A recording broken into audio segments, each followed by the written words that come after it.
Olá, aluno! Olá, aluna! Seja bem-vindo à nossa primeira teleaula da disciplina de enfermagem na saúde do idoso. Eu sou a professora Franciele Midori, a professora responsável por essa disciplina, e o tema da aula de hoje será sobre as políticas públicas na atenção à saúde do idoso. Então, sejam todos bem-vindos à nossa primeira aula nessa disciplina, que é uma disciplina tão importante para nós entendermos o papel, né, do enfermeiro e da equipe de enfermagem junto ao idoso, a esse público, né, da terceira idade. Então, é importante nós conhecermos as questões que envolvem, né, esse público, saber, né, principalmente as políticas públicas que estão envolvidas, né, nesse processo e também, né, os programas junto a essa política nacional, né, de atenção ao idoso, para que a gente consiga também proporcionar, né, um envelhecimento seguro e saudável, que acaba sendo dos temas primordiais que o Ministério da Saúde ele traz para esse público também. Nessa disciplina nós veremos vários temas que envolvem, né, a saúde do idoso, as questões patológicas, o papel da enfermagem dentro, né, desse público, né, da terceira idade. A gente vai falar sobre sistematização também da assistência de enfermagem. Então, todos os nossos temas serão voltados para a saúde do idoso. É interessante a gente pensar que a Constituição Federal, ela traz, né, o conceito de direito à saúde a todos e da integralidade do atendimento que nós temos que ter com todas as pessoas, todos os usuários do SUS. E ali também garante, né, que nós temos que dar uma assistência segura para a terceira idade. Então, a Constituição Federal de 1988, ela traz que a saúde é um direito de todos e um dever do Estado. E quando a gente traz isso na Constituição, nós temos, então, algumas políticas públicas para que isso aconteça. E aí que nós veremos, né, sobre a política pública de atenção à saúde do idoso. Então, trago para você nesse slide que temos várias questões que envolvem, né, esse processo do envelhecimento para que a gente consiga ter um envelhecimento saudável, né, que nós tanto falamos. E hoje em dia a gente vê muitas mudanças no nosso público mais idoso, né? Então, todos eles estão passando por um processo de envelhecimento. A gente está mudando algumas questões que antes as pessoas tinham mais patologias, mais doenças a partir, né, do aumento da sua idade. E hoje em dia o perfil da nossa população ela tem mudado também. Se for para nós analisarmos alguns anos atrás com o perfil dos nossos pais, dos nossos avós, são, com certeza, um perfil diferente. A expectativa de vida tem mudado. Os idosos estão, com certeza, né, vivendo mais. Mas como que a gente consegue fazer com que esse envelhecimento ele seja saudável, seja seguro? Não basta só nós envelhecermos, né? Quais medidas que podem ser tomadas para que essa população ela seja valorizada, ela consiga ter um estilo de vida mais tranquilo, que consiga cuidar da sua saúde e viver bem. Então, isso acaba sendo uma das premissas das políticas públicas de saúde, proporcionar um envelhecimento seguro, né, pensando em todo esse processo, né, do envelhecimento. Então, tem várias questões, várias ações que nós precisamos saber e entender para que esse público, ele com certeza consiga envelhecer de uma forma saudável, que ele tenha ali condições de ter uma vida mais plena. Então, é nisso que as políticas públicas também se apegam. Sem contar nos direitos, né, os direitos que os idosos, eles têm, né, pela sua faixa etária, né, que a gente tem que entender quais são esses direitos. Voltando para o slide, temos então essa Política Nacional de Saúde do Idoso, que nós iremos estudar na nossa aula de hoje, né, alguns aspectos importantes sobre esse processo, para entender realmente o lugar que o idoso tem, né, o seu papel ali de fala dentro dessa política, para que a gente consiga proporcionar, então, um envelhecimento seguro para os nossos idosos. Outra questão que é importante de nós discutirmos é a questão do idoso institucionalizado.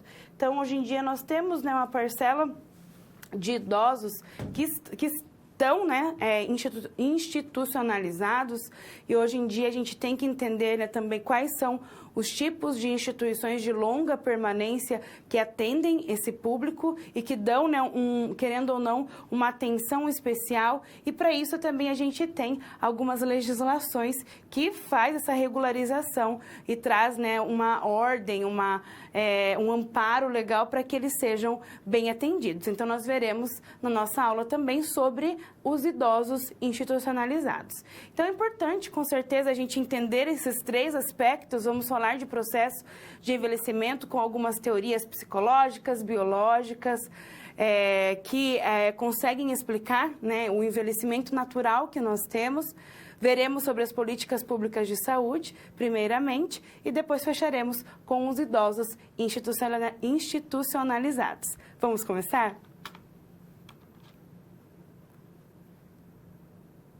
Então, agora falaremos sobre as políticas públicas de atenção à saúde do idoso. Então, nós temos várias políticas com vários programas destinados a esse público para trazer, com certeza, todo esse amparo para os nossos idosos. Então, vamos começar falando nesse slide sobre a Política Nacional do Idoso. Então, nós temos uma Política Nacional do Idoso que inclui, então, vários setores de forma intersetorial e que vai amparar, né, os idosos em várias situações. Então, essa política, ela aconteceu por meio da Lei número 8842, de 1994, e ela tem como objetivo assegurar os direitos sociais do idoso, criando condições para que ele possa promover sua autonomia, sua integração, sua participação efetiva na sociedade.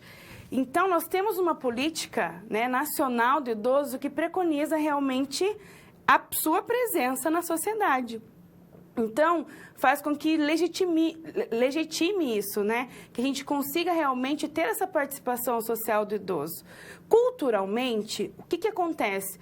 Há uma exclusão, né, dos idosos na nossa sociedade, porque acha que eles não têm, às vezes, alguma opinião formada, que ele já começa a ter várias vulnerabilidades, e aí a gente começa a se distanciar, né, não trazer ele para as ações mais efetivas do nosso dia a dia. Então, essa política nacional, ela faz o seguinte: vamos tentar fazer com que esses idosos, eles sejam autônomos, eles tenham uma liberdade, eles consigam participar e que eles aproveitem essa época da sua vida da melhor forma possível, né, de acordo com o que ele consegue, né, de acordo com a sua saúde. Então, nós temos uma lei que ampara os idosos para isso.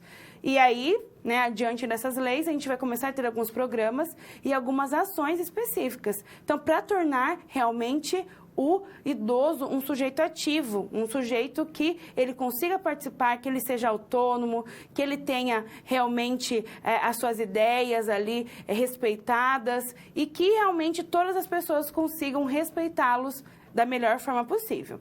Voltando para o slide, ele também estabelece que o papel da família, da sociedade, do Estado, que tem como dever assegurar que todos esses direitos dos idosos sejam respeitados, como o direito à cidadania, participação na comunidade, né, a questão da dignidade, do bem-estar e o direito à vida.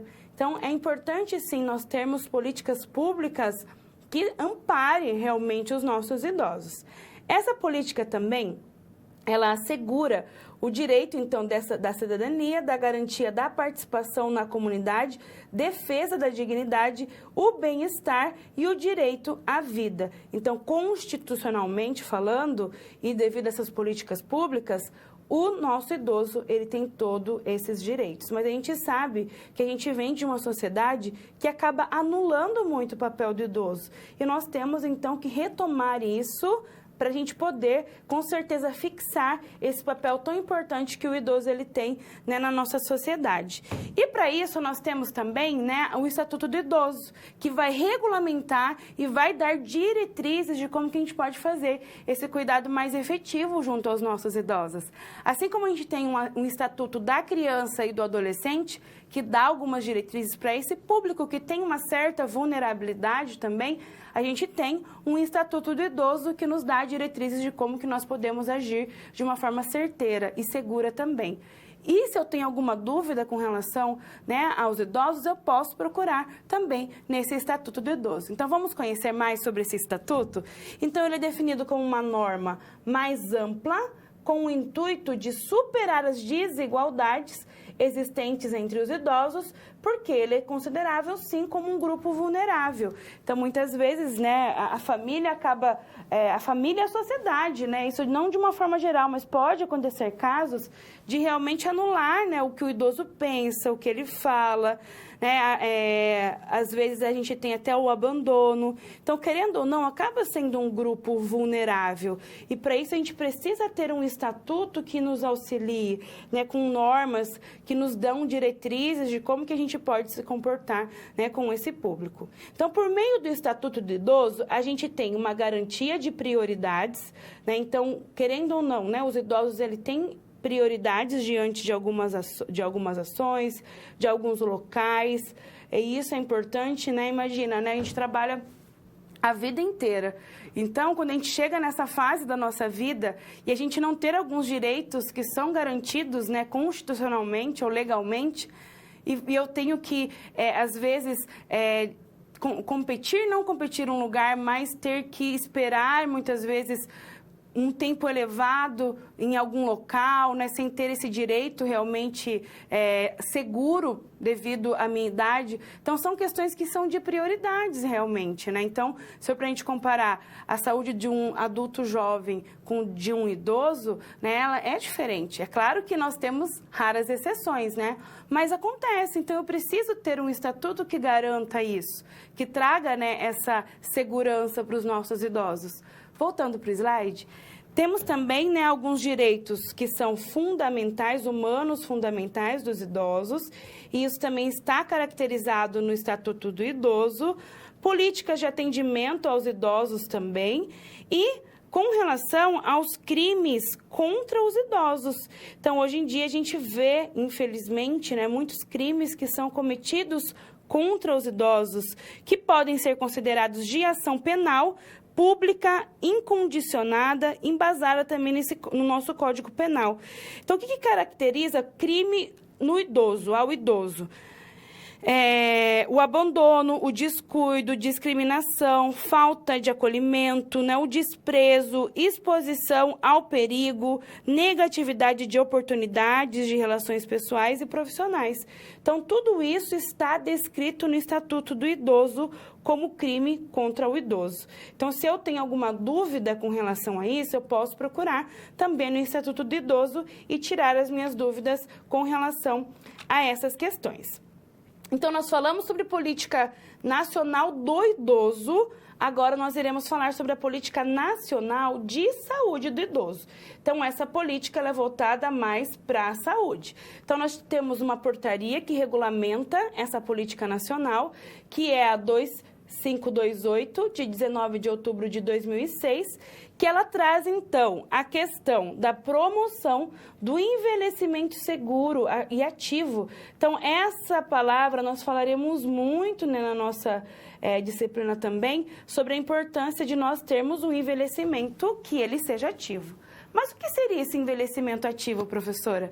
É a questão realmente de nós proporcionarmos algumas oportunidades do nosso idoso ele ter um envelhecimento que ele seja ativo, que ele seja presente na sociedade. A gente pode proporcionar algumas ações de enfermagem, principalmente quando a gente fala na atenção primária à saúde, que é nas unidades básicas de saúde, na unidade de saúde da família, que a gente consiga tornar ali o nosso idoso ativo na sociedade, né? Ele seja autônomo, protagonista das suas ações.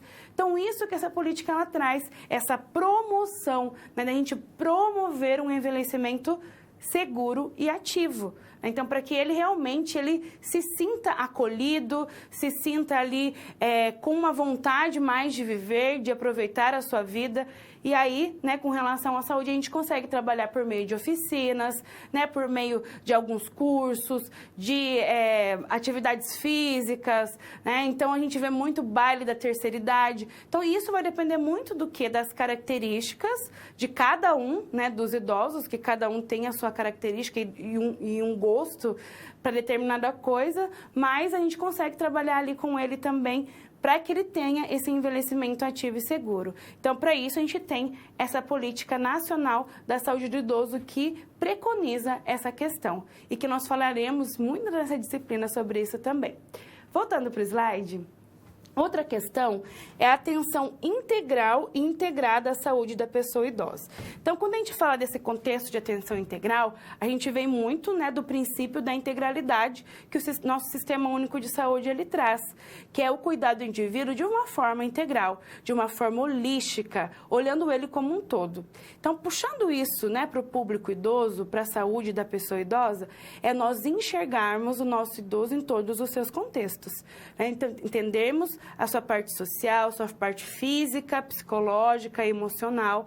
Então, proporcionar um atendimento integral, tanto na atenção primária, na atenção secundária ou também na atenção terciária. Então, essa política, ela traz isso muito bem, né, documentado ali, muito bem escrito para a gente atender, né, os nossos idosos de forma integral.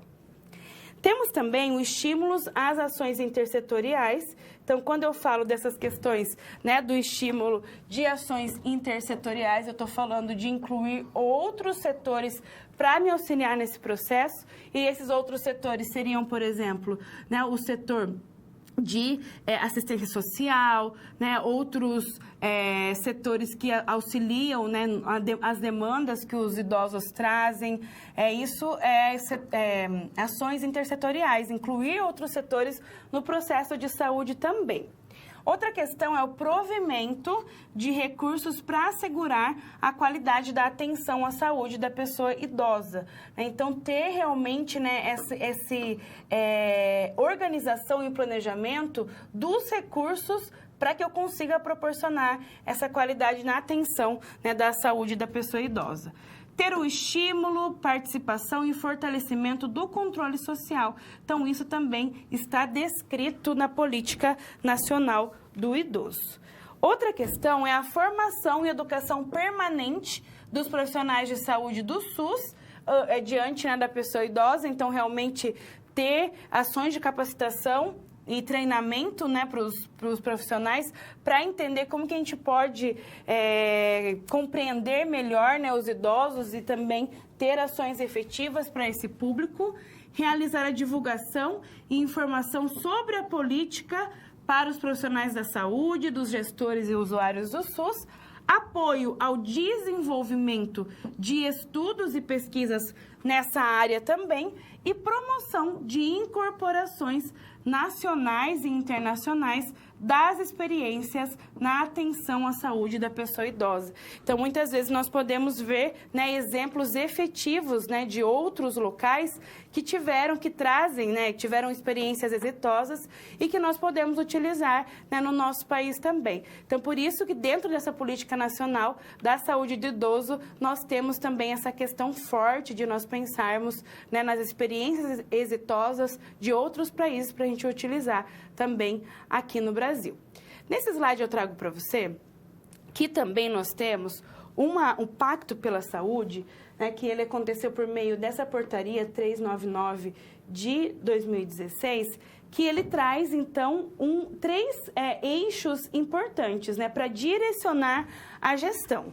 Então, nós temos o Pacto pela Vida, que cuida das questões realmente relacionadas à vida e também à saúde das pessoas que estão envolvidas nos nossos 3 níveis, né, de governo, tanto municipal, estadual e federal. Nós temos o Pacto em Defesa do SUS, que traz a defesa realmente do SUS, né, constitucionalmente falando, e o Pacto de Gestão, que auxilia as gestões tanto municipais como estaduais e a federal, a realizar, né, a organização do nosso sistema de saúde. E dentro do Pacto de Vida, que a gente trabalha todos os ciclos de vida e algumas linhas de cuidado, nós temos, então, nesse pacto, a atenção especial à saúde do idoso, tá? Então, quando a gente pensa nessa organização do SUS, nós temos também um pacto, né, o Pacto pela Vida, que ele também tem ali, né, um dos seus eixos do Pacto pela Vida, o cuidado à saúde do idoso. Então, nós vimos que nós temos várias políticas públicas aí que trabalham, né, diante desse público tão importante e como que nós, profissionais da área da saúde, podemos agir de uma maneira efetiva e também proporcionar uma assistência de qualidade. Agora nós começaremos a falar sobre algumas teorias que acabam explicando esse processo de envelhecimento. Então, vamos começar falando sobre algumas particularidades do envelhecimento. Então, nós temos algumas particularidades que explicam, né, todo esse processo. Então, vocês ouvirão falar que tem algumas particularidades que são consideradas deletérias. Então, essas particularidades, elas acabam fazendo o quê?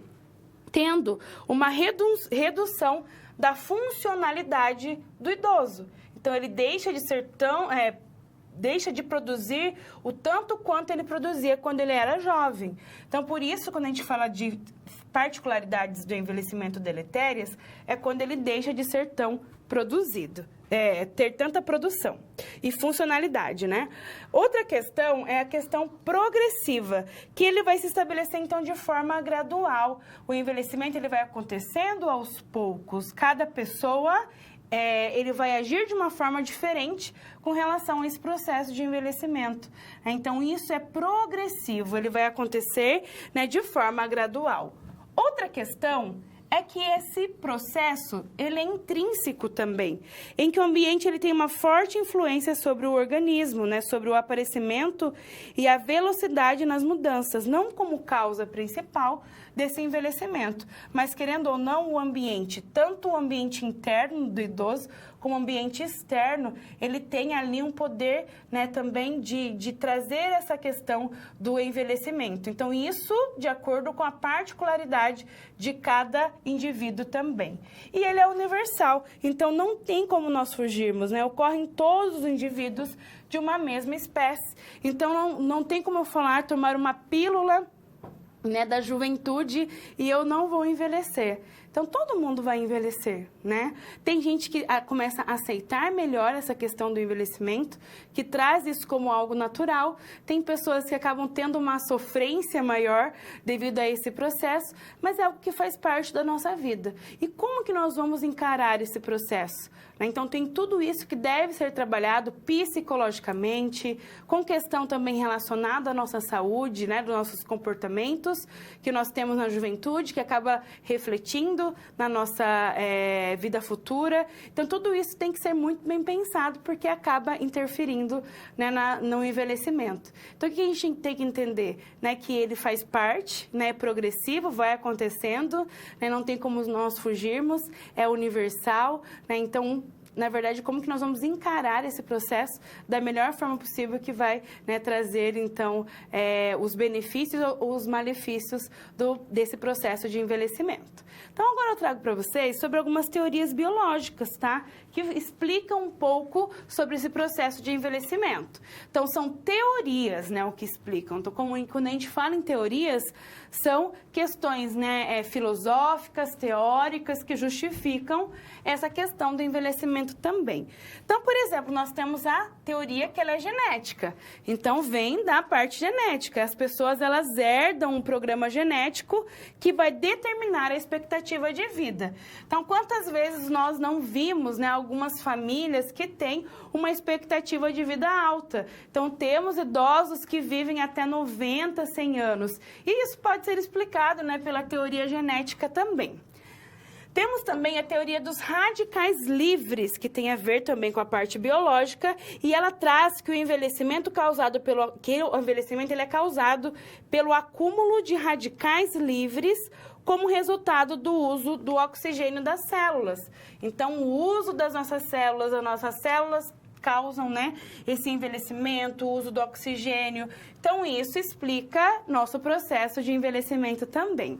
Outra teoria é ligada à ligação cruzada, lá do nosso DNA, né, que nós temos aquela ligação cruzada. E quando fala dessa teoria da ligação cruzada, resulta então da redução da divisão celular que nós temos lá no nosso DNA, porque um agente de ligação cruzada, ele vai se prender a um desses agentes do nosso DNA, causando o processo de envelhecimento. Então, também puxando para a questão, né, de uma teoria mais biológica.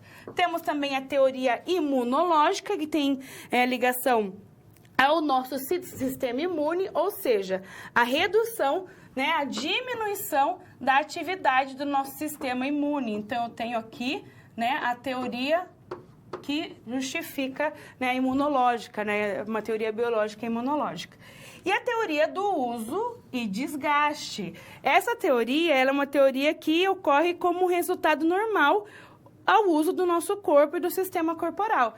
Eu uso, eu tenho desgaste, né? Então, quanto mais eu uso, naturalmente eu vou ter os desgastes, né, do meu corpo. Então, acaba sendo uma teoria biológica, né, fisiológica. Quanto mais eu utilizo, como uma consequência, eu acabo tendo esse desgaste. Então, é uma teoria de uso e desgaste. Então, nós vimos aqui o principal foco, né, de cada uma das teorias biológicas. Agora veremos a teoria que elas são psicossociais. Então, quando eu falo dessa palavra psicossocial, são questões que envolvem as questões psicológicas e sociais. Então, nós temos, por exemplo, a teoria do engajamento ou desengajamento. Na verdade, faltou aqui, ó, tá? É a teoria do desengajamento. Então, consertem aí no slide de vocês. O que tem a ver essa teoria, então? A pessoa, ela acaba vendo o envelhecimento como um processo de retirada ou desengajamento da vida. Então, quando a gente fala de questões psicológicas, sociais, o idoso, ele acaba se isolando, achando que ele não é ativo ou que ele não faz parte mais das atividades diárias. Então, ele começa a se desengajar, se desmotivar, ficar desanimado, né? Então, essa é a teoria do desengajamento. Outra teoria é a teoria da atividade, que ele traz, então, que a sociedade deve ter as mesmas expectativas com relação ao idoso quando tem com os indivíduos de meia idade. Então, de torná-lo realmente um sujeito ativo, não, né, de excluí-lo das atividades que eles podem realizar. Outra teoria é a teoria da continuidade, que é conhecida como teoria do desenvolvimento do envelhecimento, porque lida com os padrões de desenvolvimento individual ao longo da vida. Então, acaba sendo uma teoria que a gente consegue, né, colocar em prática também, é que trazer esse processo como algo natural, né, do envelhecimento como uma continuidade, e pensando também que o idoso ele tem a sua importância e ele pode ser, sim, um sujeito ativo ali do seu processo. Então, nós vimos as teorias biológicas e as teorias psicossociais.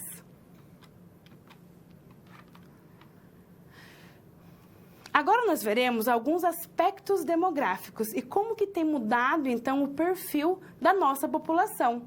Então, isso explica muito as questões que nós estamos vivenciando na atualidade, né? Qual que é o público? Como que está a expectativa de vida? Qual que é a transição demográfica que nós estamos passando no nosso momento? E agora, então, nós veremos esses aspectos demográficos. Então, o que seria essa transição demográfica que nós tanto falamos hoje em dia?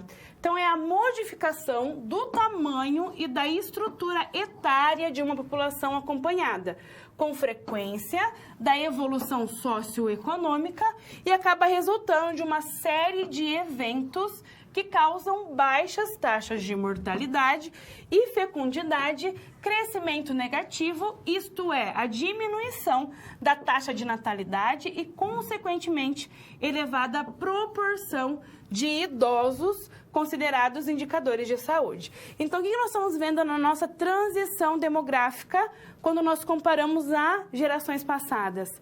Que a nossa pirâmide etária ela tem mudado. Antigamente, nós tínhamos um número reduzido de idosos e nós tínhamos muito criança ou adultos jovens. Hoje em dia, não. Hoje em dia nós temos, então, um aumento, né, da expectativa de vida, um aumento dos nossos números de idosos e a diminuição, né, do público mais jovem. Por quê? Porque os casais estão tendo menos filhos ou nem estão tendo filhos e os nossos idosos, eles estão envelhecendo de uma forma mais saudável. Então, a sua expectativa de vida acabou aumentando. Só para a gente comparar, no início do século passado, do século 20, na década de 30, de 20, as pessoas morriam muito cedo. Era 40, 50 anos. Nós tínhamos também muita mortalidade infantil devido a doenças infecto-contagiosas e mortalidade de adultos jovens também. Então, por isso que a nossa pirâmide etária ela era diferente. Então, eu tinha uma base maior, que nós tínhamos, né, um número de casais que tinham filhos, vários filhos, né, 8, 10 filhos, 15 filhos, que hoje acaba sendo muito diferente da nossa realidade. Então, as pessoas têm 1 filho, 2 filhos, 3, né, quanto muito, 3 filhos, ou optam por não ter filho. Então, isso traz realmente uma transição demográfica.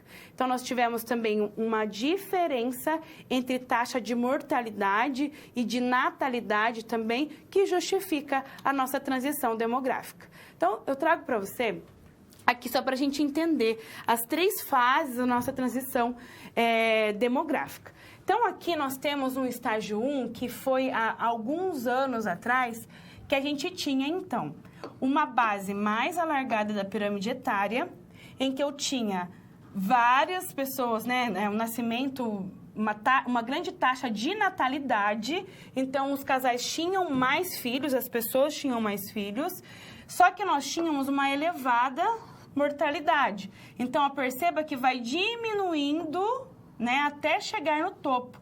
Então, aqui, que equivale, né, aos idosos, nós tínhamos um número reduzido. Com o passar do tempo, nós tivemos, então, uma queda da mortalidade e um crescimento populacional, como a gente vê nessas outras pirâmides. Aqui a gente começa a ter a queda um pouco da taxa de mortalidade e começamos a ter um aumento aqui do número de idosos. Nesse estágio aqui, nós já temos, olha, uma base muito parecida. Então, olha aqui, enquanto os adultos estão crescendo, a criança está crescendo, né, até a sua fase adulta, não tem muita mortalidade. Porque aqui nós tivemos, então, a diminuição das doenças infecto-contagiosas, nós tivemos, então, o início da imunização, né? Então, muitas doenças começaram, então, a ser erradicadas. E aí, a gente começou a aumentar o público de idosos, porque a expectativa de vida aumentou. E qual que é a nossa realidade de agora? Olha, percebam que a gente tem uma base diminuída, porque nós temos, então, que os casais, as pessoas estão tendo menos filhos, né? Então, aqui ela acaba sendo reduzida a taxa, né, de fecundidade, de natalidade, e aí nós temos um aumento também do número de idosos. Então, percebam que o nosso perfil demográfico, ele vem, né, se alterando, de uma época em que eu tinha uma alta taxa de mortalidade para uma época que agora eu não tenho tantos nascimentos e também tenho um aumento da expectativa de vida. Então, no início do século XX, nós tínhamos uma alta taxa de mortalidade. Na época de 1940 a 1970, nós tivemos, então, essa queda, né, da mortalidade e o aumento da expectativa de vida, que então, justifica, né, a formatação de uma pirâmide mais robusta ali na base. A partir de 1970, os países desenvolvidos e a taxa de fecundidade começou, então, a declinar, né, nos países desenvolvidos, e agora até em nós, né, no subdesenvolvido, a gente tem uma taxa de fecundidade diminuída, e nós tivemos também o quê? Um progresso econômico. Então, acabou mudando o perfil da população. E em 2011, né, há 10 anos atrás, o Brasil, e agora também, né, não só em 2011, mas na atualidade também, o Brasil passa a ser considerado, então, um país mais envelhecido, porque nós temos ali, né, um número elevado de idosos.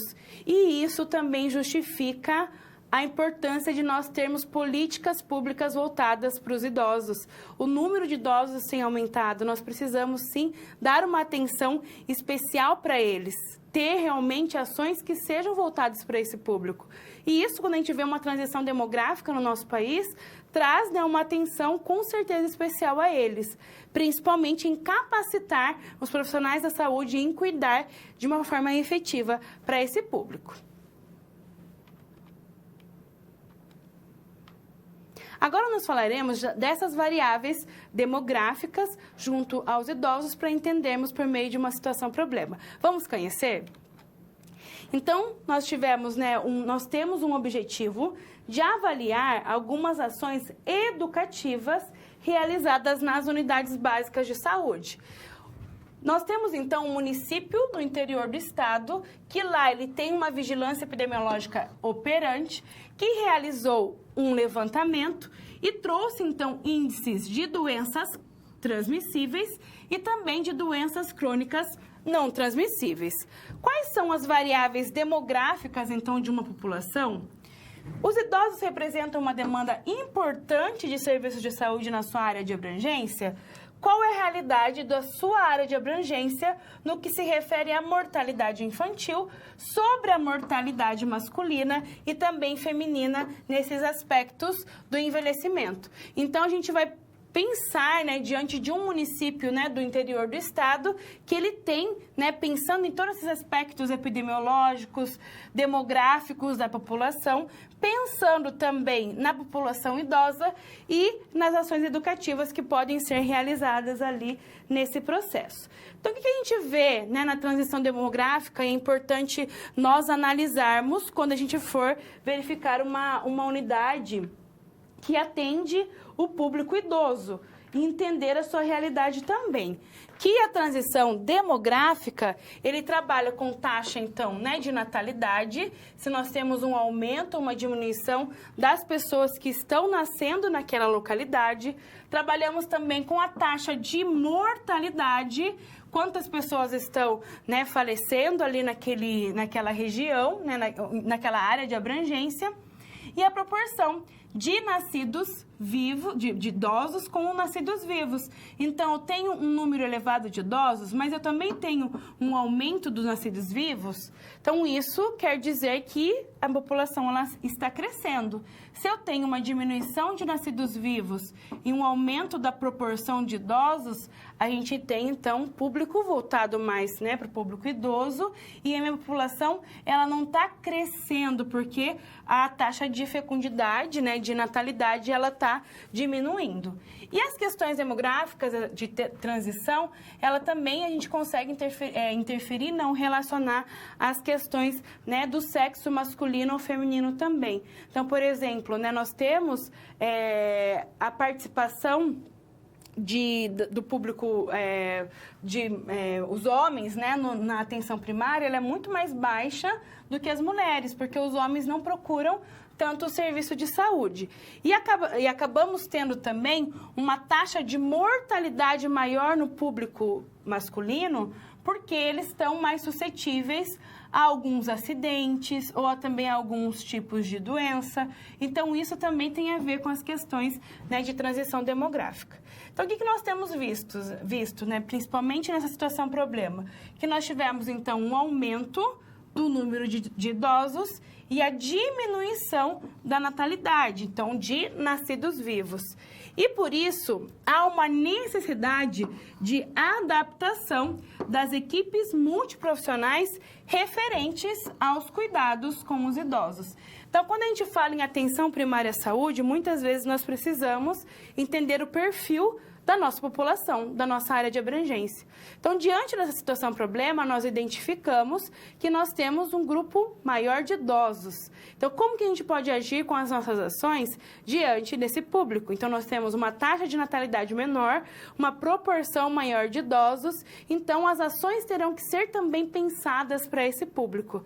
Por quê? Porque o nosso perfil populacional acaba apresentando um maior número de idosos. E eu trago para você nesse slide também que, com o decorrer do tempo, não só, né, na nossa situação problema, nós temos visto, então, que há uma diminuição na fecundidade feminina, né? Então, nessa opção também que as mulheres estão tendo, os casais estão tendo também de ter menos filhos, e com isso, consequentemente, nós temos uma diminuição do índice de nascimento também. Ao contrário, nós temos um aumento da mortalidade masculina, principalmente com relacionado à morte violenta, se comparado à mulher, né? Então, se for para a gente ver quantas pessoas do sexo masculino tiveram uma morte violenta, acaba sendo muito maior, né, do que o sexo feminino. E aí, consequentemente, né, nós temos um índice de doenças transmissíveis e doenças crônicas não transmissíveis para maiores de 60 anos. Então, pensando em ações, né, de educação à saúde junto à terceira idade, nós temos que pensar não somente em doenças crônicas para os idosos, mas também doenças transmissíveis, porque há um índice elevado de pessoas maiores de 60 anos com a presença, né, de doenças transmissíveis também, mesmo que haja um predomínio de doenças crônicas não transmissíveis. E o que a gente tem visto? Que há uma presença de doenças transmissíveis em idosos mais jovens, que seriam, então, os idosos de 60 a 70 anos. E isso acaba relacionando, né, a questão também desse aumento da expectativa de vida. Então, os idosos jovens, eles estão totalmente ativos ainda, né? E aí, o que acaba causando o aparecimento de algumas doenças transmissíveis. Por quê? Porque eles estão numa fase totalmente ativa, temos esse aumento da expectativa de vida. Então, por não ter mais esse pensamento de que a idosa, por exemplo, ela não pode mais engravidar, ou que o idoso ali, ele está tendo um relacionamento com outra idosa, não precisa, né, ter a utilização de preservativos. Então, acaba fazendo o quê? A disseminação de doenças transmissíveis também. Então, isso tem aumentado muito nesse público, né, nos idosos. E nós precisamos também, né, enquanto equipe de enfermagem, enquanto profissionais da área da saúde, saber agir de forma assertiva com esse público também, trabalhando com ele essas questões, né, de prevenção também de doenças sexualmente transmissíveis. Então, é importante, né, ter esse debate e a gente também trabalhar de uma forma positiva com eles. Agora nós teremos momento de perguntas e respostas, tá? Fiquem à vontade para mandar qualquer pergunta ou também se vocês tiverem alguma contribuição com a aula de hoje e eu já volto.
Como nós não tivemos nenhuma participação e também não tivemos dúvidas, vamos dar continuidade às temáticas da nossa aula de hoje.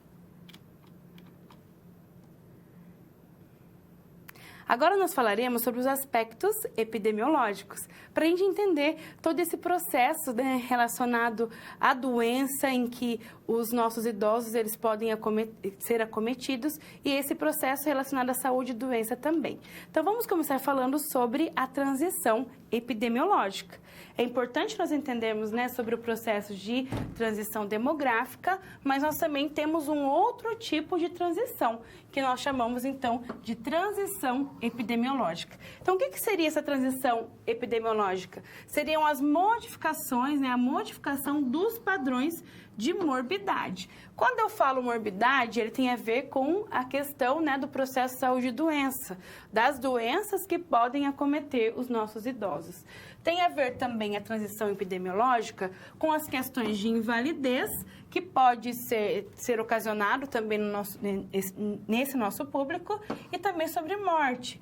E vão caracterizam uma população e que ocorre simultaneamente com as transformações sociais e demográficas. Então, que faz parte também das questões de transformação social e demográfica. Então, quando eu falo de transição epidemiológica, a gente vê também que no decorrer do tempo há mudanças, né, no perfil dos nossos idosos e também das doenças que eles acabam tendo, que acabam acometendo, né, os idosos. Então, isso faz muito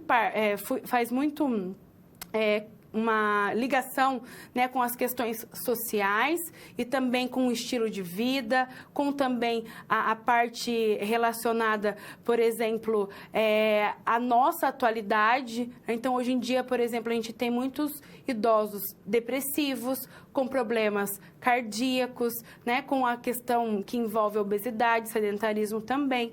Então, essa transição epidemiológica, ela tem a ver também com a atualidade em que nós vivemos. Se for para a gente comparar, né, as doenças que os idosos tinham há 30 anos atrás, é diferente das doenças que nós temos na atualidade também.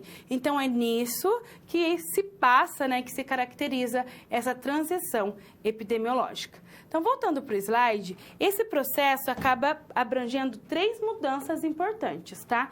Que é a substituição, então, de doenças transmissíveis por doenças não transmissíveis e causas externas, dentre as primeiras causas de morte em idosos e nas pessoas de forma geral também.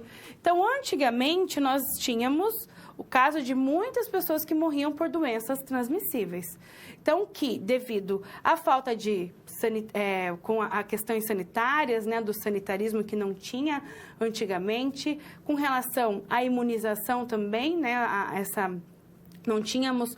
Hoje em dia nós temos uma política pública de imunização muito forte, mas até que haja esse descobrimento, né, de algumas descobertas, né, de algumas vacinas, a gente passou por um processo realmente de muitas mortes, né? Então, hoje em dia, nós não nos preocupamos tanto. É claro que tem doenças transmissíveis que hoje em dia a gente se preocupa, principalmente em épocas de pandemia, que acaba disseminando com certeza, né, o público idoso, que ele é vulnerável, né? Então, principalmente nós estamos vivenciando uma época atípica também, né, uma época pandêmica em que o Covid-19 ele está disseminando muitos idosos, não só idosos, mas adultos jovens também.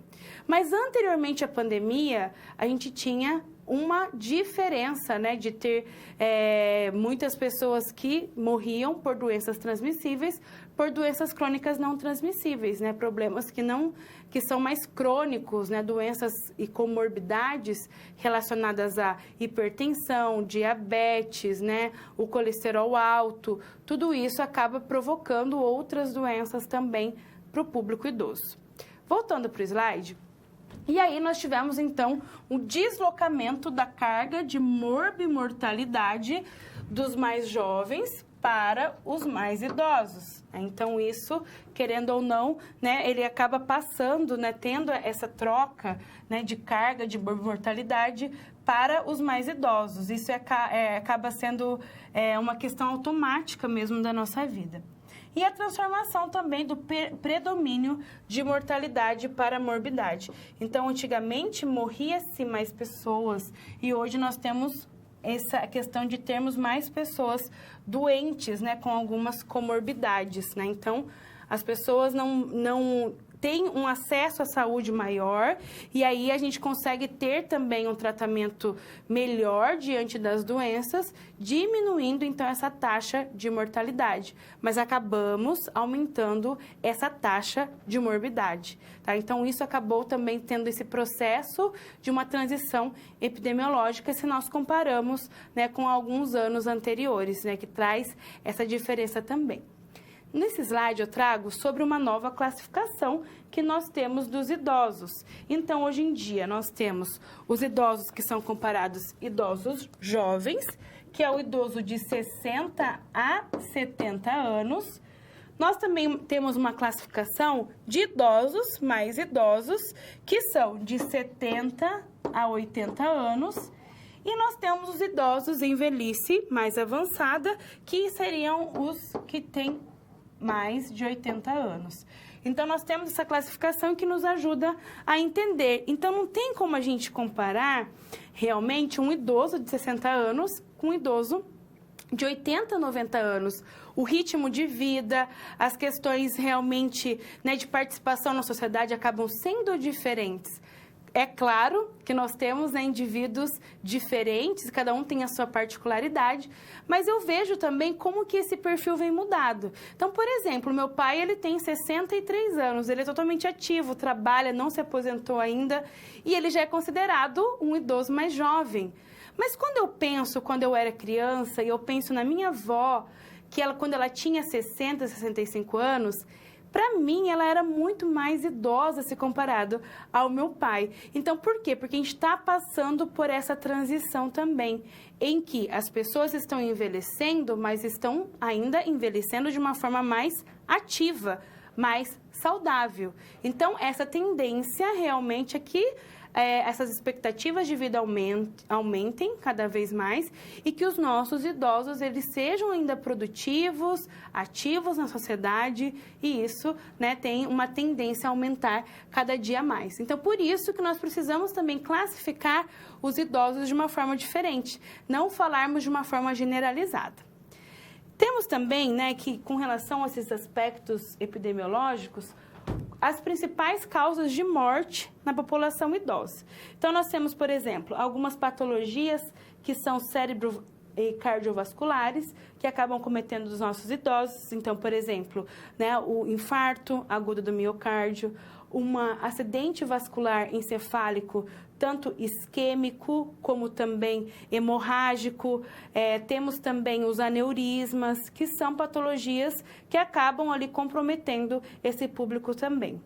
Uma das principais causas de morte, né, pelos dados epidemiológicos que nós vemos também, é o tabagismo. Então, hoje em dia, nós temos ainda um grande público de idosos que são tabagistas e que isso pode causar também outras doenças pulmonares, câncer, né, enfisema pulmonar,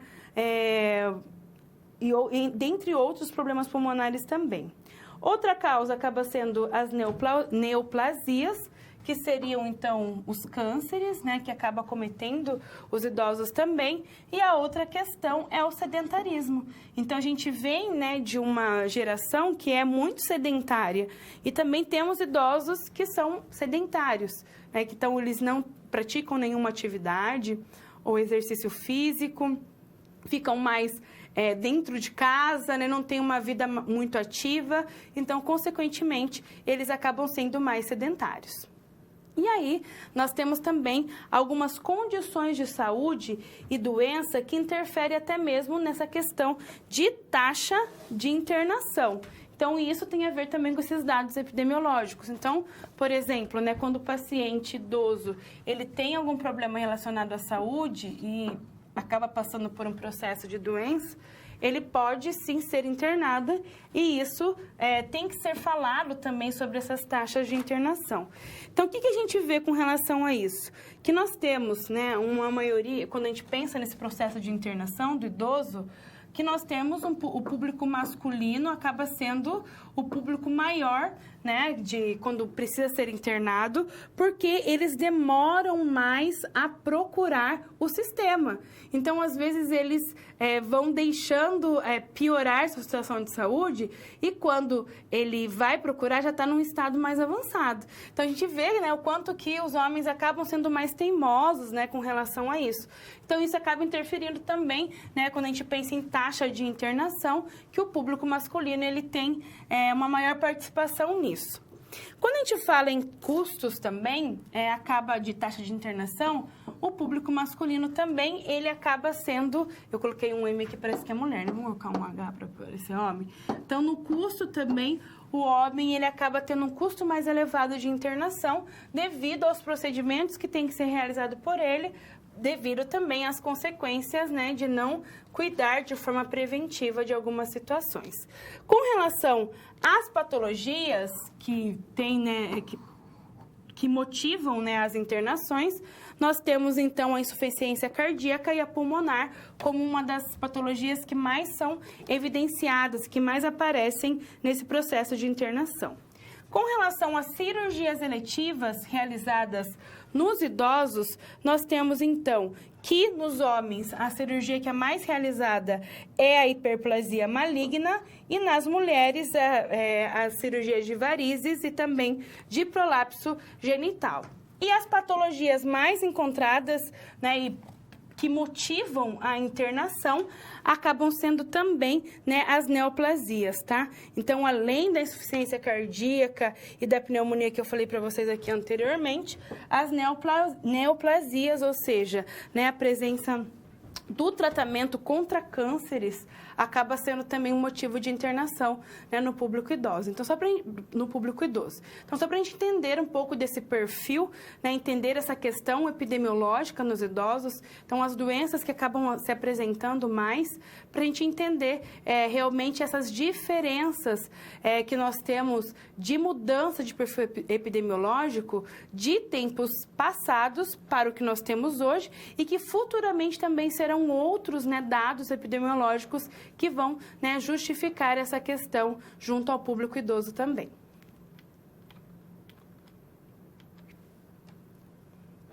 Agora falaremos sobre o processo de envelhecimento também, né, dando continuidade às nossas temáticas com relação à saúde do idoso. É importante nós falarmos desse processo de envelhecimento e entender todo esse contexto. Então, eu trago para você nessa figura que nós temos, né, processos de envelhecimentos biológicos e nós temos duas palavras que são muito usadas quando a gente fala em saúde do idoso, que é a senescência, que vocês ouvirão muito, que ele tem a ver, então, com os processos biológicos que são inerentes ao organismo e são inevitáveis, involutivos, podendo também sofrer influência do ambiente físico e social. Então, esses aspectos que envolvem, então, a senescência. E a outra questão é a senilidade, né, que vem da palavra senil e que ela é muito utilizada também quando nós falamos em saúde do idoso. Então, acaba sendo a senilidade um processo de envelhecimento mais patológico e resultante de alguns traumas e doenças que ocorrem no ciclo vital. Então, quando a gente fala em senescência, é algo mais biológico e senilidade é questões voltadas mais para as partes patológicas, né, relacionadas à doença. E aí a gente vê, com o passar do tempo, algumas alterações que são consideradas biológicas e também fisiológicas. Então, quem seriam elas? Primeiramente, é com relação à composição e forma do corpo, né? Então, querendo ou não, os idosos acabam tendo, né, uma transição com relação à forma do seu corpo. Então, há acúmulo de gorduras em outras regiões, na região abdominal, né, mais do que num adulto jovem. Tem também, né, a questão da fragilidade realmente diante da parte muscular, da parte óssea. Então, tudo isso faz parte desse processo do envelhecimento biológico, né? Então, isso acaba sendo gradativo e todo mundo vai passar por esse processo também. Voltando para o slide, nós temos também com relação à pele e anexo. né, e os nossos anexos. Então, a nossa pele ela acaba ficando mais frágil, ao aparecimento de rugas, né, então a diminuição da produção de colágeno. Isso acaba sendo também aspectos fisiológicos do nosso sistema, né? Principalmente, né, com a parte dos nossos anexos. Quando a gente fala dos anexos, são o nosso cabelo, as nossas unhas, que acabam ficando mais enfraquecidas. O cabelo, então, ele acaba perdendo ali, né, a melanina e ficando mais branco, né? Então, isso vai depender de indivíduo para indivíduo, mas faz parte desse processo de envelhecimento biológico e também fisiológico. Temos também com relação ao sistema cardiovascular. Então, querendo ou não, a gente tem uma diminuição... Opa, tivemos um risquinho aqui. Uma diminuição da frequência cardíaca. Deixa eu só tirar esse risco aqui. Uma diminuição da frequência cardíaca e um aumento da pressão arterial. Então, são mudanças cardiovasculares que a gente acaba tendo, né? Uma rigidez dos vasos, e isso acaba também, né, aumentando o número de doenças cardiovasculares. Por quê? Porque há também esse processo natural, né, de envelhecimento fisiológico e biológico também. No sistema respiratório também a gente tem uma diferença, né, uma modificação importante com relação ao sistema respiratório.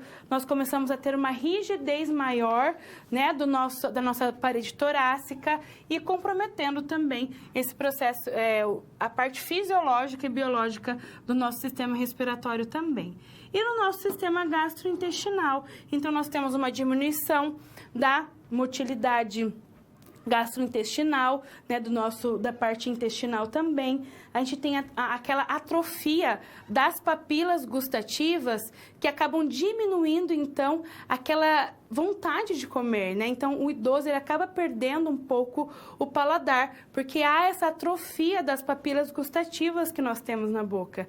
Então, quem convive com o idoso sabe que o idoso, ele passa a deixar de comer carne, ele não gosta de comer carne, ele gosta de comer mais legumes, tem algum tipo de alimento que ele prefere. Então, acaba sendo algo também biológico e fisiológico natural, uma mudança no seu corpo. Então, devido a essa, né, atrofia das papilas gustativas que nós temos, né, na nossa boca, então isso acaba alterando o seu paladar também. Então, isso é algo fisiológico, né, do idoso. E então, dessas alterações gastrointestinais, né, acabam afetando também, né, na sua vida. Então, muitas vezes, né, a gente tem muitos idosos que têm problemas intestinais, né, de ter prisão de ventre, de ter dificuldade, né, de defecar. São questões que acabam sendo realmente de comprometimento devido a essas alterações fisiológicas e biológicas também. E aí eu trago nesse slide sobre a questão do processo de envelhecimento, então, social. Então, que envolve o quê? A perda progressiva de contatos sociais. Então, muitas vezes, né, o idoso pode ser que ele fique institucionalizado, então ele acaba perdendo o contato social com a família, mas muitas vezes há essa perda de contato social dentro da própria casa. Então, às vezes, o idoso, ou ele mora sozinho, ou ele mora na casa e os familiares também têm a sua vida ali, trabalham, têm seus compromissos e acabam não tendo tanto contato social com o idoso, e isso faz parte, né, desse processo de envelhecimento também. O distanciamento social, então, hoje em dia, em épocas de Covid, a gente tem falado muito dessa questão do distanciamento social e o quanto tem afetado os nossos idosos, o como eles têm sofrido com essa questão, né, de estar isolados, mas que, para esse momento, é essencial, né? Nós precisamos realizar, sim, esse distanciamento. Mas, querendo ou não, é um aspecto, né, que traz, né, algumas tristezas e também essas alterações psicológicas nos nossos idosos também. E muitos estão tendo até depressão, né, devido a isso. Então, esse processo de envelhecimento, ele causa também esse distanciamento social. Traz também uma progressiva perda do poder de decisão. Então, geralmente, o idoso, ele não passa a tomar decisões mais. E quem toma por ele é o o seu responsável. Muitas vezes é o seu filho, o seu neto ou o cuidador. Então, essa progressiva acaba perdendo esse poder de decisão, né, de uma forma ali progressiva. Também temos a questão do esvaziamento dos papéis sociais, então ele deixa de ter um papel social importante, e a perda da autonomia e da independência também, né? Então, nós temos alguns idosos que eles não conseguem mais ser independentes e autônomos, né? Devido às pessoas que estão cuidando dele também. Alterações nos processos de comunicação, então pode ser que ele tenha alguma sequela de alguma patologia, então tem essa dificuldade de se comunicar, ou até mesmo não tem essa possibilidade por não ter um convívio social ali que lhe permita ter uma comunicação mais efetiva. E também passado com importância crescente, né? Então, o idoso ele começa a dar um valor muito para o seu passado, né? Então, quantas vezes nós não conversamos com os idosos e eles acabam nos contando, né, questões referentes ao seu passado. Então, eles acabam voltando, né, àquela memória mais remota. Então, isso também faz parte, né, desse processo de envelhecimento. Outra questão que é importante falarmos, que é o processo de envelhecimento financeiro e o quanto que isso acaba afetando o nosso idoso também. Então, geralmente, o idoso está passando por esse processo, né, de aposentadoria, está aposentado e, com isso, consequentemente, por alguns familiares, há um abuso financeiro. Então, ele perde essa autonomia e, muitas vezes, né, alguns membros da família ou do cuidador, o responsável por ele, acabar fazendo esse abuso financeiro. E muitas vezes, né, as empresas realizam o desconto em folha de pagamento, né, diretamente da conta, né, desse idoso e traz ofertas ilusórias. E nós temos, hoje em dia, um grande grupo de idosos endividados. Mas não porque ele realizou essa dívida, mas porque tem pessoas por trás dele que acabou realizando, né, algumas compras, alguns empréstimos, e com isso a gente vê, né, esse abuso financeiro mesmo que algumas pessoas têm feito com os idosos. Então, isso realmente é uma realidade, né? Em muitos casos em que os idosos eles não têm dinheiro para comprar o essencial, porque tem pessoas que estão se aproveitando da sua parte financeira. Outra questão é o processo de envelhecimento psicológico.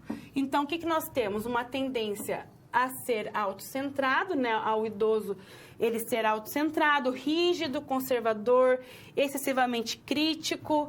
Então, nós vemos que isso vai aumentando também, dependendo do perfil do idoso. Eles ficam mais críticos, falam a verdade sem pensar, né? Eles podem também ser muito flexível, vacilante ou não ter opinião também. Acentuação do esquecimento dos nomes, de fatos e eventos, que acaba sendo o processo natural também do envelhecimento. A redução da facilidade de usar palavras para exprimir seus sentimentos ou emoções. Então, muitas vezes, eles acabam se retraindo e não falam, né, o que está sentindo, e ficar presos a momentos do passado. Eles têm medo da morte, aumento da sensação de solidão e abandono. E por isso que nós precisamos também nos preocupar com esses aspectos psicológicos dos nossos idosos, né? Ouvindo, dando um amparo, né, sendo empáticos. Muitas vezes eles querem que a gente ouça eles querem uma escuta ali ativa. E nós, enquanto profissionais da área da saúde, equipe de enfermagem, nós podemos fazer isso e trazer, com certeza, um bem danado para esses idosos. Agora nós falaremos sobre o conceito do idoso institucionalizado. Então é importante nós entendermos esse processo e como que acontece essas instituições de longa permanência. Vamos conhecer? Então, o que equivale a instituições de longa permanência, ILPI? Antigamente, essas instituições eram chamadas de asilos ou albergues para idosos, e por sua conotação pejorativa, né, de falar asilo ou albergue de abandono, né, traz essa questão de abandono, rejeição familiar, foi alterada ao longo dos anos para a instituição de longa permanência para idosos, ILPI, que podem ser filantrópicas, beneficentes, públicas ou também particulares. Então, nós tivemos essa mudança, né, de como que nós falamos, né, o asilo a casa de repouso, ainda é utilizada a casa de repouso, mas albergue e asilo não é tão utilizado mais. Então, nós tivemos uma portaria de número 810, de 89, que aprova normas e padrões básicos para o funcionamento de casas de repouso, clínicas geriátricas e outras instituições destinadas ao atendimento de idosos, a serem observadas em todo o território nacional. Essa portaria, ela traz, então, aspectos que direcionam sobre os locais físicos, sobre os equipamentos que tem que ter, sobre o atendimento para pessoas com 60 anos ou mais, sobre se ela ficará internada ou passará só um momento ali naquele local, se vai ter pagamento ou não, e também com relação ao quadro de funcionários. Então, ela é, com certeza, uma portaria que direciona os cuidados numa instituição, né, de longa permanência. Depois nós tivemos uma resolução de 2001 que foi revogada em 2011, que traz essa classificação do paciente por grau de dependência. Então, é importante essa classificação até mesmo para a gente destinar o recurso humano necessário para o cuidado desse paciente. Então, por exemplo, a gente pode classificar, né, os idosos com grau 1 quando ele é autônomo e não tem dependência. Como grau 2, quando ele tem precisa de uma assistência médica, mas ele tem uma autonomia, ele não tem, ele depende fisicamente, mas ele tem uma autonomia, né, diante das suas ações. E no grau 3 é quando o idoso ele não tem autonomia nenhuma. Então, quando eu classifico o meu idoso, eu consigo cuidá-lo da melhor forma possível também. E eu tenho também a classificação das instituições geriátricas, que elas podem ser de assistência à saúde, onde se destina, então, a prestação de assistência médica como foco principal, por exemplo, né, as casas de repouso, e nós temos também os que são interligados, né, que têm interesse à saúde, que é destinada à prestação de serviço de assistência social, quando o foco principal não é médico. Então, por exemplo, né, as instituições de longa permanência, que nós falamos, então, como se fosse, né, o antigo asilo. Então, as pessoas, elas ficam lá, mas elas não precisam necessariamente do atendimento médico em todo momento. Já as casas de repouso é para aqueles idosos, acamados, que têm alguma doença ali que precisa ser tratada e ter um contato médico de uma forma mais efetiva, tá? Então, nós temos de assistência à saúde e também de interesse à saúde como formas de classificação, né, desses locais de atendimento ao idoso. Agora eu vou trazer uma situação-problema que envolve, então, todo esse processo, né, de envelhecimento e algumas legislações. Vamos conhecer?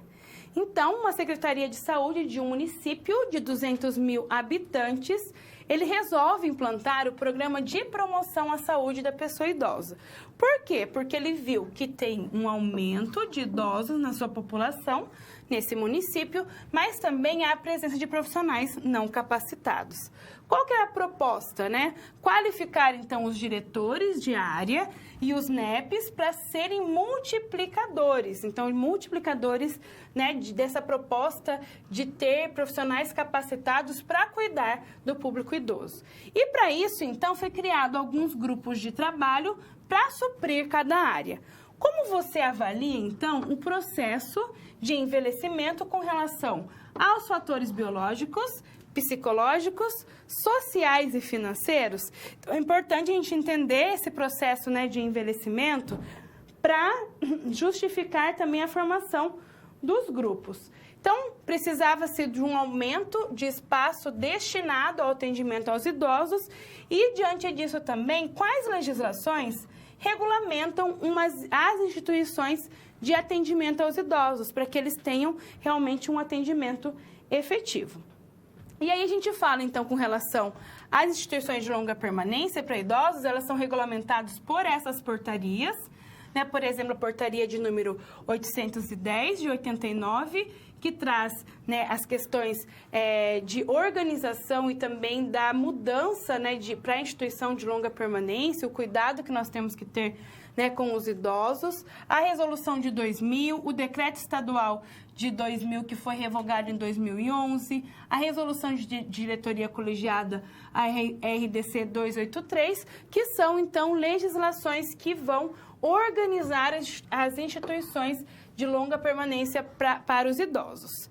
Outra questão, então, que nós vimos na situação problema e que nós precisamos, então, responder quais são os processos, né, de envelhecimento, tanto biológico, psicológico, social e financeiro. Então, o idoso ele passa por muitas modificações referentes à sua parte biológica, né, que tem a ver com a sua fisiologia também, que são aspectos naturais, que acontecem, né, de forma natural, de forma progressiva e que não tem como nós fugirmos. Cada indivíduo ele vai agir de uma forma diferente conforme esses processos de envelhecimento. Cada um vai ter, né, uma diferente transformação, né, do seu corpo. Então, temos transformação da parte gastrointestinal, da parte cardiológica, respiratória, na nossa pele, nos nossos anexos, né, nos nossos cabelos, né, da nossa pele ali como um todo, né, que acaba passando por esse processo de envelhecimento.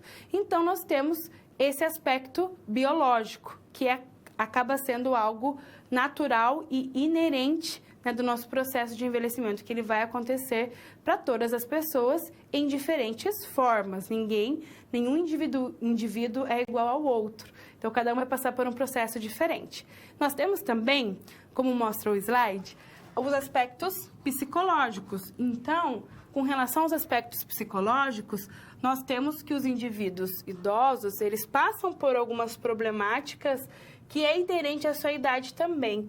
Então, às vezes, o isolamento social, depressão, né, a questão de realmente não ter uma escuta. Então, que traz realmente alguns transtornos psicológicos que são importantes que nós evidenciamos e também darmos uma atenção especial, né, para esse idoso. Nós também temos questões sociais, né, principalmente quando a gente pensa na família, né, que acaba sendo essa rede de apoio ao idoso e que muitas vezes ele tem esse distanciamento social que vai também interferir nessa questão psicológica, mas por não ter realmente um amparo ali. Então, ele acaba se isolando ou, às vezes, ele se acha que um sujeito que ele não é ativo, né? Então, são problemas sociais evidenciados também nesse processo de envelhecimento. E a outra questão é o processo de envelhecimento que acaba causando alterações na sua vida financeira. Então, muitas vezes a gente vê, né, que as pessoas se aproveitam dos idosos por eles terem, né, uma renda ali da sua aposentadoria e que muitas vezes acabam refletindo até mesmo no ritmo de vida, né, desse idoso, na sua qualidade de vida, porque várias vezes a gente vê alguns casos em que as pessoas acabam aproveitando, né, do dinheiro do idoso e com isso ele deixa de ter, né, algumas necessidades básicas humanas ali de ser realmente trazida de uma forma normal, porque ele não tem, né, aquela parte financeira está afetada e ele não consegue comprar um mínimo para ele sobreviver. Então, a gente vê alguns casos também desse processo, né, de aposentadoria, de envelhecimento financeiro. É claro que são casos isolados, né? A gente traz essa problemática que a gente vivencia no nosso país, mas também a gente não pode, com certeza, generalizar, porque às vezes, né, nós temos também idosos que têm essa conscientização junto com a sua família e eles conseguem trabalhar de uma forma muito efetiva as questões financeiras e conseguem realmente comprar várias coisas, viver de uma forma bem agradável. Então, né, são diferentes casos que nós vivenciamos, né, no nosso país.